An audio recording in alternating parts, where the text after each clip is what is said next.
Bismillahirrahmanirrahim. Assalamualaikum warahmatullahi wabarakatuh. Perkenalkan, nama saya Muhammad Dafa Alpanji. Pada kesempatan kali ini, saya akan memaparkan hasil dari analisis saya, yaitu mengenai analisis buku Pendidikan Agama Islam dan Budi Pekerti kelas 12. Di dalam buku ini terdapat 11 bab.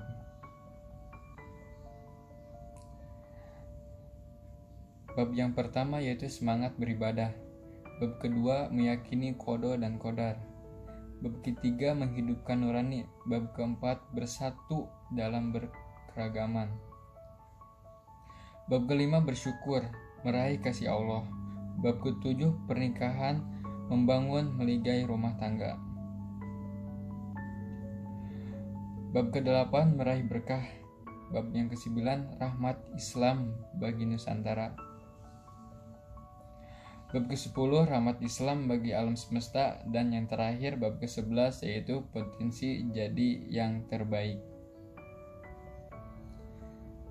Pada kesempatan kali ini saya akan membahas tentang bab yang ke-7 yaitu pernikahan, meligai rumah tangga. Yang pertama, pernikahan. Menurut Wikipedia, pernikahan adalah upacara pengikat janji nikah yang dirayakan atau dilaksanakan oleh dua orang dengan maksud meresmikan ikatan baik secara hukum agama, hukum norma, dan hukum sosial. Menurut KBBI, nikah adalah ikatan atau akad perkawinan yang dilaksanakan sesuai dengan ketentuan hukum dan ajaran agama. Di dalam Al-Quran surat Az-Zariyat yang artinya pernikahan adalah sunatullah yang berlaku umum bagi semua makhluk hidup. Jadi dengan demikian pernikahan itu hak bagi semua manusia, dan pernikahan juga beragam karena terdapat berbagai agama dan keyakinan yang dianut umat manusia yang terdapat di bumi ini. Karena berbedanya agama, berbedanya ketentuan yang akan dilakukan. Poin yang kedua adalah kelebihan dari bab ini. Yang pertama, terdapat banyak materi yang dapat dipahami dan kata-katanya dapat dicerna dengan mudah. Di dalamnya ada soal-soal yang dapat dijadikan pelajaran untuk mengasah kemampuan peserta didik. Setelah siswa memahami materi yang telah dibaca, di sini juga terdapat soal-soal yang bermacam-macam seperti PG dan esai, guna untuk melatih kemampuan peserta didik dari semua materi yang telah ia pelajari. Yang ketiga dari keunggulan buku ini adalah dituntun untuk selalu membaca Al-Quran setiap hari dengan cara membaca Al-Quran sebelum memulai pembelajaran. Karena dengan demikian, ketika kita membaca Al-Quran, pasti banyak manfaat yang bakal kita dapatkan, yaitu salah satunya memberikan pahala dan kebaikan. Yang kedua, meninggikan derajat membacanya. Yang ketiga, menambah iman. Dan yang keempat, memberikan syafaat di hari kebangkitan. Dan yang keempat, kelebihan dari buku ini adalah siswanya semangat untuk menjalankan ibadah. Kenapa demikian? Karena di dalam buku ini terdapat motivasi yang bisa menimbulkan semangat bagi pembacanya. Poin yang ketiga adalah kekurangan dari bab ini. Yang pertama, kurangnya daya tarik, karena terdapat banyak bacaan yang dapat memusingkan peserta didik. Dan yang kedua, gambar penjelasannya sedikit, jadi harus ditambahin. Yang ketiga, gambarnya tidak menarik, jadi gambarnya hanya itu-itu saja. Yang keempat, sumber referensinya kurang banyak, jadi harus ditambahkan sumber referensinya.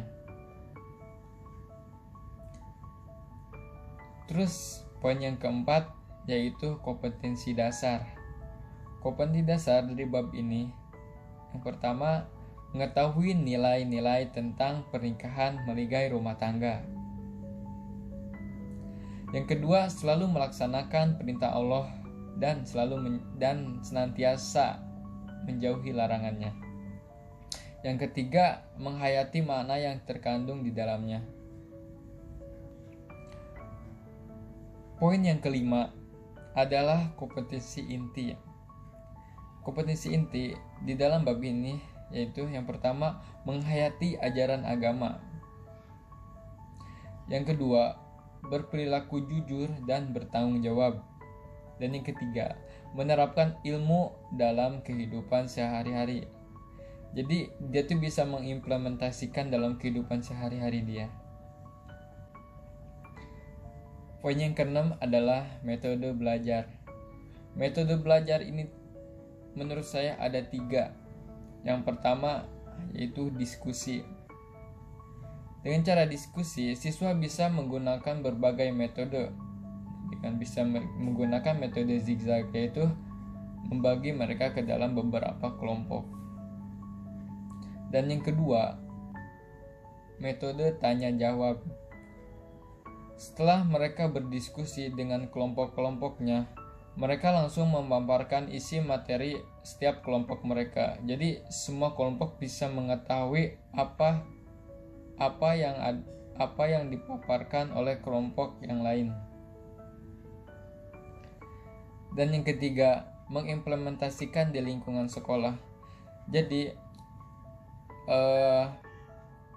mereka itu tidak hanya bergaul di sekolah saja, akan tetapi mereka ketika di luar kelas mereka mengimplementasikan atau mengaplikasikan ilmu yang mereka dapat di luar sekolah.